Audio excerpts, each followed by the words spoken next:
So if you're the Washington Nationals, what do you do now? You went for the kinder, gentler approach by bringing in Dusty Baker as your manager. How did that work out? And how do you explain his decision last night? Okay, Max Scherzer wasn't dominant last night, but he certainly was pitching better last night than he was in game one, which he lost, right?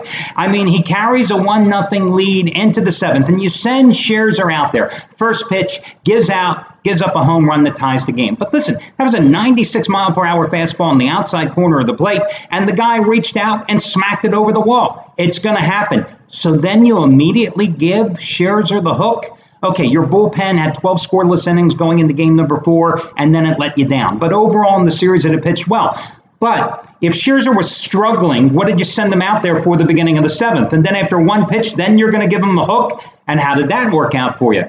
I just don't get it sometimes with these managers and the decisions you make. Listen, you went out as a franchise, and you paid Scherzer all the big bucks to be your ace, to be the guy you rely on. Well, he didn't deliver in game number 1, and you didn't give him an opportunity to deliver in game number 5. Yeah, he gave up the game-tying homer, but Jesus, let him try to get through the damn 7th inning, because at that point, the damage had already been done. I just don't get it. Hey, guys, this is going to be your Friday video report. I'm going to talk about Game 1 of the ALCS between Toronto and Cleveland, plus give you a free play on an interesting college football game between Tulane and Memphis. When's the last time you heard the word interesting be used in the same sentence with the game, with a college football game involving Tulane, huh? Just a quick reminder, remember this.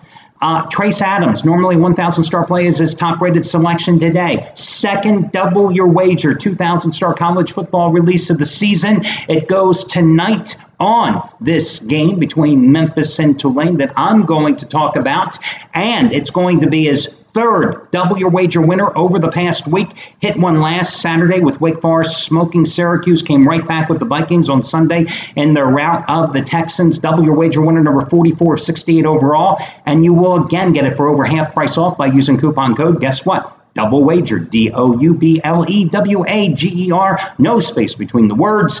And listen, he hit double wager winners, with Clemson covering against Alabama in the national title game. Also, Stanford crushing Iowa in the Rose Bowl. That was another double wager winner from a guy who over the past 11 and a half months, just a few days shy of a year, has made $1 bettors a little over $75,000. And today is the final day to take advantage of those money-saving discount coupon codes. You can save $125 off the purchase price of any handicapper 30-day package by using coupon code SAVE125. And if you have any instant rebates, they are applicable as well. Or, guys, a great sample package, especially going into this weekend. You can save $50 off the purchase price of any handicapper 7-day package by using coupon code SAVE50. That's SAVE50.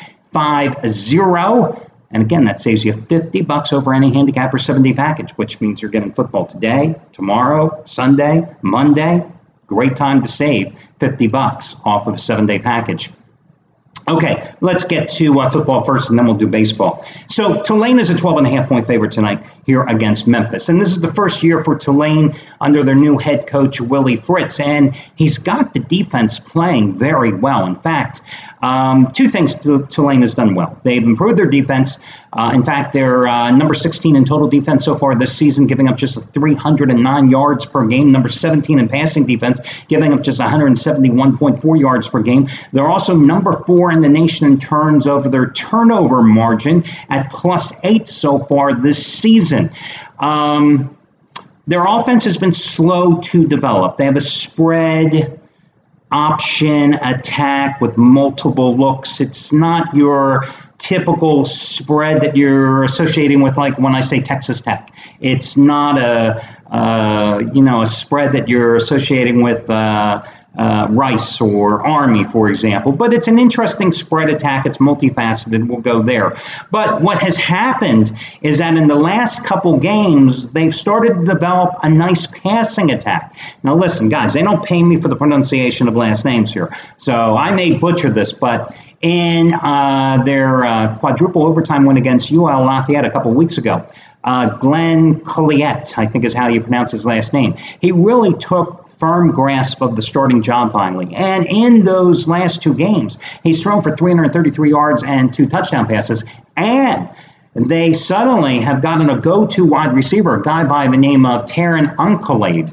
God, I hope I got that one right, who in the last 2 games, 14 catches, 228 yards, and 4 touchdowns. So now, a strong ground game that's been very productive all season long now is all the more dangerous because you've got some elements of a strong passing attack. So opposing teams can't suddenly,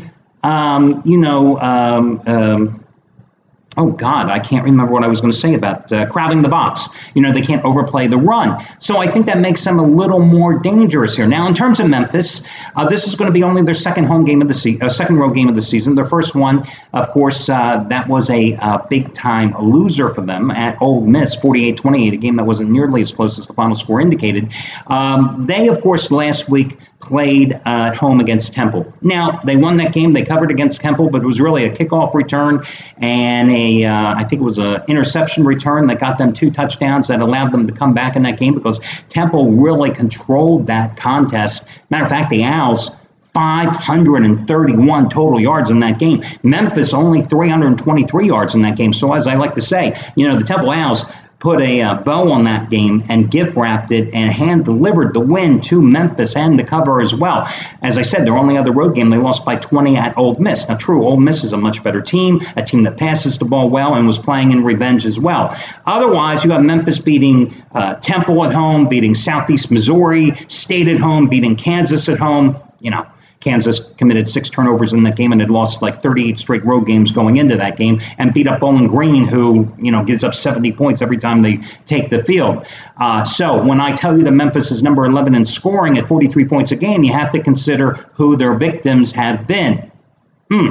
I just think in this game, Memphis is going to win, but I think there are too many points being given to the Green Wave, and they're playing with confidence. They've had an extra week to prepare because last week's game, because of the hurricane, was postponed against Central Florida. They're playing at home. They've got a little momentum, and I like them in this game plus the double digits. Your other game 1 of the ALCS, I've got to ride the Indians. Listen, they took care of business and whacked the Red Sox in 3 games in the ALDS, and Boston was the team that everybody thought was going to be the one to beat in David Ortiz's farewell. Well, that didn't turn out too well.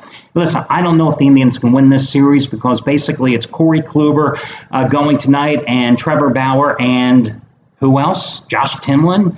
I mean, do you feel that confident with that starting rotation? I think obviously the Blue Jays had the better rotation. And listen, Marco Estrada, who's pitching tonight, certainly delivered in Game 1 of the ALDS at Texas with an outstanding effort, 8 1/3 innings with giving up just 1 run and 4 hits in that game.